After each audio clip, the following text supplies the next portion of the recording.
Top Med Talk. Hello and welcome back to Top Med Talk's coverage at the annual Congress of Enhanced Recovery and Perioperative Medicine here in sunny Fort Lauderdale. So the meeting is now over. The last session has just been completed, and I am joined by the members of the Top Med Talk team to have a bit of a recap and a review and a celebration, really, of what was a fantastic meeting. So I'm joined by Monty Mythen, Desiree Chappell, and Mike Grocott. Hello, everyone. Hi. Joff. So we thought we'd just have a little bit of a debrief, as I said, of what was a fabulous meeting, and I welcome you guys to provide me with what your highlights were, what you're most looking forward to taking away from the meeting, and also what you're hoping may develop this time next year at our next meeting, what we think we may well be discussing then. So, Mike. Thank you, Joff. To echo your comments, excellent meeting. Some really interesting and thought-provoking sessions. A lot of discussion around leadership, who takes the leading role, how anesthesiologists and surgeons and nurses and others work together, what's the best way to configure that team. And for me, I thought it was, for this meeting, and ASER, it felt like a real maturing of the conversation, because there were some things out in the open that maybe we hadn't shared before, but also a very positive vibe around we're all in this together, we're all working as a team. Exactly. Pointers on the sustainability of it, how are we driving this forward, which, as you say, shows a developing and maturity to the conversation, which is great. Desiree, for you, highlights. Oh, definite highlight was the blood pressure sessions. Yes. And getting a lot of technical information in a short amount of time, but delivered so well and very appropriate for a lot of the topics that we've been talking about. And I did love the sustainability part, just to kind of echo Mike, and the leadership portion. I think that so many people that were here, I've seen at previous ASER meetings, and they kind of got the nuts and bolts early, but they found, much like many of us that have been doing this for a little while, that excitement curve waxes and wanes, and trying to figure out different ways to sustain a program. And we had some great conversations around that. One thing that I loved were some of the roundtable discussions, too, that we were able to have with the participants, the attendees, and just get feedback from them and see what's happening on the ground and what they're able to take from ASER and put into practice tomorrow when they go home. So that was really exciting to hear some of those points as well. I'd love to see more of that in future meetings. And do you think, as you mentioned, there was some very heated discussions about leadership and collaboration and who's accountable for what?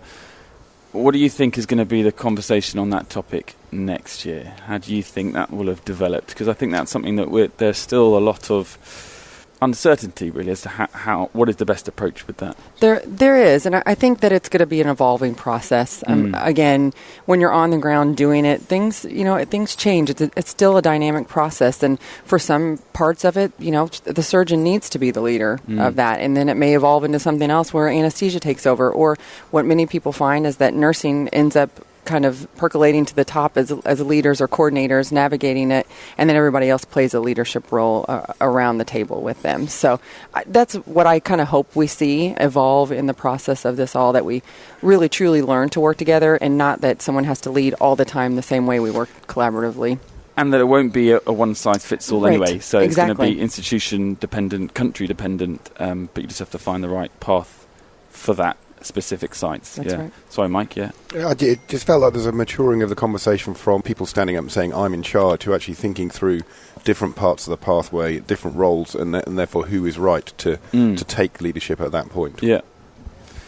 Monty. I've got 4 items, really. But I agree that there was some real heat in that discussion about the leadership, but it was given a good period of time. It built over time. And I think most of the heat had gone out of that conversation by the end of it. It was really good to air it in public. It sounded to me as if you played it back to the protagonists, that it had calmed into this sort of general middle ground, which sort of recognised that whatever it means, perioperative medicine is a big part of the future. So that was one. I really liked that point that was made about, take off your rank, forget who you are, and put on your expertise jacket. It doesn't really matter who does these jobs, providing they are skilled up and they do them well. That was a fantastic takeaway for me. The other thing I'd just like to say, that this relatively small single auditorium meeting, which is dominated by people who participate, I think is a big part of the future of moving these things. We go to some mega meetings and then we go to some multiple breakout meetings. I think it's that let's all be in a room together that is big enough to have multiple voices, but small enough for every voice to be heard. And then I'm very proud that combining that with these transmissions They're led by Desiree, the round table, but everyone's contributed to, has increased that reach enormously. If over the week of this there's been over 1,000 downloads, then we've just been at a meeting with 1,000 people. It's one way of looking at it, not just a few hundred.